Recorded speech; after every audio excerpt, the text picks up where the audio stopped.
Kansas City has a great music culture, and it's been, in my life in the blues, it's been a very supportive region for blues. Absolutely. With the Roger Neighbors and the Kansas City Blues and Jazz Fest, etc. Yeah. What was what made you want to go to the International Blues Challenge and put yourself out there against 150 bands back then, maybe 175 bands? Well, a few things actually. I mean, just the chance to rattle some cages and get a little, get known and maybe get some festival work and some work out of that like that. But our parents had competed in the competition when we were young, so it definitely had a meaning for us in that way. So to actually win the city was one for the family. Right. And win which city? To win Kansas City. Kansas City. Yeah. So you had to compete in Kansas City in order to break out, so to speak. There were 2 rounds in Kansas City. Really? Yeah, Wow. because there were like 15 bands, and so then they had to have the finals, the semifinals and the finals, and so you're going through by the end of it, because when we did the challenge, because it used to just be 2 days. In Memphis. In Memphis, That's it used right. to just be 2 days. That's Because right. I competed with Fresh Brew. Way back. Way That's back, right. Yeah. And so then there was 3 days. So then you're going through this nail biting process 5 times. You're just like, oh my god, and they say our name. We're like, yeah. They're like, oh my god, oh my god. The last couple roller coaster. The last couple times we went down, I was just watching the people in the street. And they're running, waiting for the list, and running up and looking. Half of them are heartbroken, the other half are smiling. I'm just like, I'm so glad we're done with all this. That's right. That's right. Yeah. It's nice to be on the opposite side of it and you still feel the electricity. I mean, I'm sure everybody talks about that electricity that's on Beale Street. Right. That's right. But it's nice to just go down there and play and not have to deal with anything. Yeah. And it's really nice that you guys come back. I don't know if it's every year, but certainly often, to show your support for those bands and to be part of the jams that they're having, and to walk down the street and see you and Zach Harmon and Geneva Magnus and Sean Carney. It's just John Richardson. Is just like, wow, this is really neat that so many people who have won this or are winning Blues Music Awards are showing their support for these other bands. And I'm always amazed at the professionalism of the sets that bands do. That finals, those 20, 25-minute sets that they do, it's like the best 4 hours of music you're ever going to see, because everything is so tight. And you guys rattled some cages, too. You rattled some cages. Yeah. What was that like to walk away as winners? Well, I remember when they called second place, I was just thinking, I was like, either we got hosed or we just won the whole freaking thing. Yeah. I mean, it was amazing, until you heard the name. Until you heard the name announced, it was just like, I don't know. I just try not to be presumptuous like that. Right. It was really just, like Nick said, it was just an opportunity to go down and just have some fun and meet some people. But then they called number 1. I was just like, oh my Lord. Yeah. And not only did you guys win number 1, but Nick won the Albert King Most Promising Guitarist, which is a beautiful, was it the white or blue guitar? It's the white. Which is a beautiful white Gibson 335? Gibson 335. Except they gave me a right-handed Les Paul.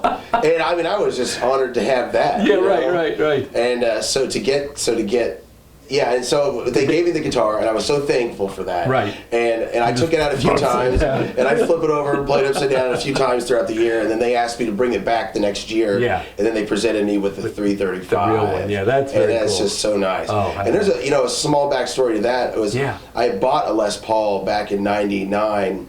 And I wanted to buy a 335, a white left-handed 335, and Gibson would not build me one. Wow. Back then, they wouldn't. They would not. It was a custom shop. I said, I'll spend some coin on a nice 335. I want a custom shop though if I'm going to get one. Right. I said, we don't build left-handed custom shops. They don't build left-handed. Oh wow. So then, less than 10 years later, right? They give me one. They give you one. You're like, take that. Free. Yeah. But there's another part to the story. There was a real undercurrent of people we were traveling around the Midwest a lot, and there was a lot of folks that were, like Daniel was saying, supporting us. Yeah. And they came down to Memphis to support us. Right. So, I mean, for us to win, it was just 10 times the win because they won. Yeah. Their team won. Right. Right. And if their team didn't win, it would have been a little less exciting for of course.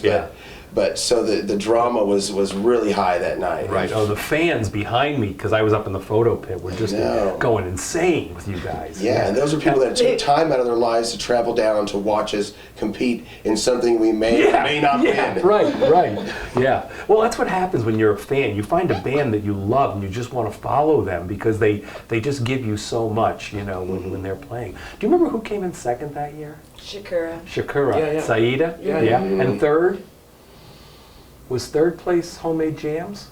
No, they competed the next year. The next year, okay. Because I got to tell you guys, we all went out to dinner that night. We were all eating up in BB King's and that. I was there. Yeah, and I'll tell you, the buzz up there over you guys in Shakura was unbelievable with the people in the industry, and they were like, I was probably one of them pushing my way out of the way to come over and introduce myself to you guys because you had such an energy and an enthusiasm, and it was so soulful. It was everything that good music should be. So, yeah.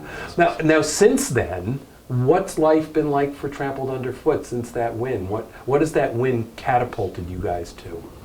Just more, I mean, we'd won a place in 5 festivals maybe.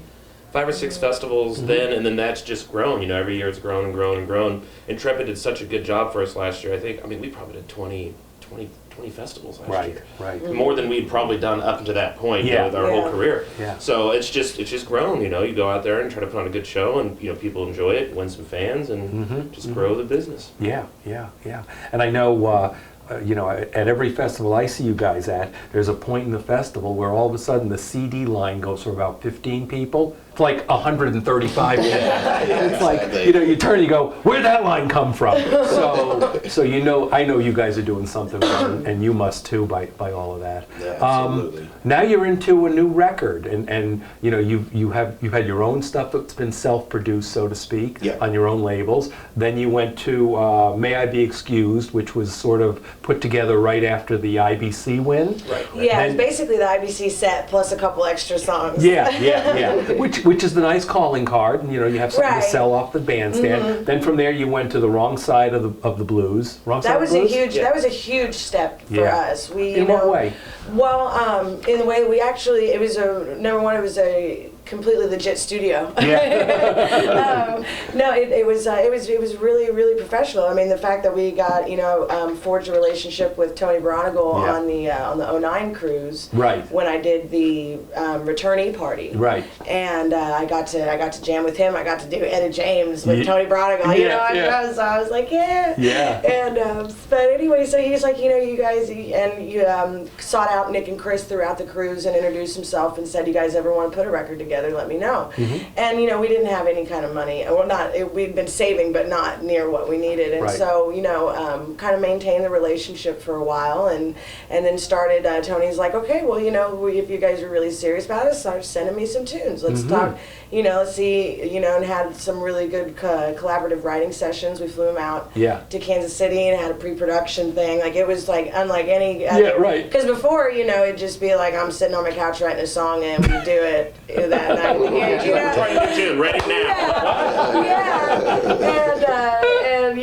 And then it turned to, and then we flew out to LA and did it Ultratone Studios with I call them the Dream Team. It's Johnny Michel and Tony Baronigal. They're just like they just know each other. And it was just a really, really great experience for me, and I was like, okay, this is how you're supposed to write, like these, not just, I'm a very inspirational writer, but it's easy to get lost in the routine and you need to sit down and say, okay, I need to block this time out, I really need to work hard on this, this is what, and that brings a huge level of maturity, when you sit down and practice, and you sit down and you write, and you sit down and you do what's necessary to get better. Right, And so it was just such a great experience in that, and then when the next album, when Badlands, which is what we've got, they're all brand new songs. Cool. Every one of them is. We actually threw a cover on it, which we've never done in a studio album. It's all of our studio albums have been fully original. All originals, before. that's right. Or with the exception of the 2 that were written by our father. But in the family. That's within the family. So we did put a cover on this one, but it was I just absolutely love. I'm Nice. really excited about Nice. this outing. Did Tony produce this one too? Yes. Okay. Yes. So as a producer, I think I read someplace that you felt like he was good for you because he took you out of your comfort zones. Did he? A little bit. I mean, I think you want people to push you a little bit in those areas, especially being a drummer. You know, there were definitely some uncomfortable moments. You know, looking up at a 40-year-old veteran, I'm like playing, and sometimes he's like looking at me. He's like, let's try it this way. I'm like, okay. You know. But the experience for me personally was amazing because he had. He's got all this gear that he's collected over his whole, his whole career, and it's just amazing. He's got the Sabian people, DW, and Dick Firth, and all his endorsements and stuff. I mean, I come in the drummer, there's a pile of gear to the ceiling. So he's like, let's do this one, this one, this one, this one. How nice. Yeah. And how does he work with you as a vocalist? Does he? I mean, is he a hands-on producer who's trying to pull something out of you, or is he a laissez-faire that's just kind of... He was definitely, he'd let you do your thing, but he'd also be directing, he'd have some direction for you, especially emotionally, and, making sure certain lines sound a certain way. Right. And, making sure that the drama is in there. Yeah. And you can feel it. Yeah. Definitely. Sure. I think one of his big things that he brought to the plate was the consistency of it. Growing up on stage in a live setting, that's just a different element than a record. And him being so educated in the studio that just the consistency. Sing that line like you did the last time around and stuff like that. Right. That's neat. Oops.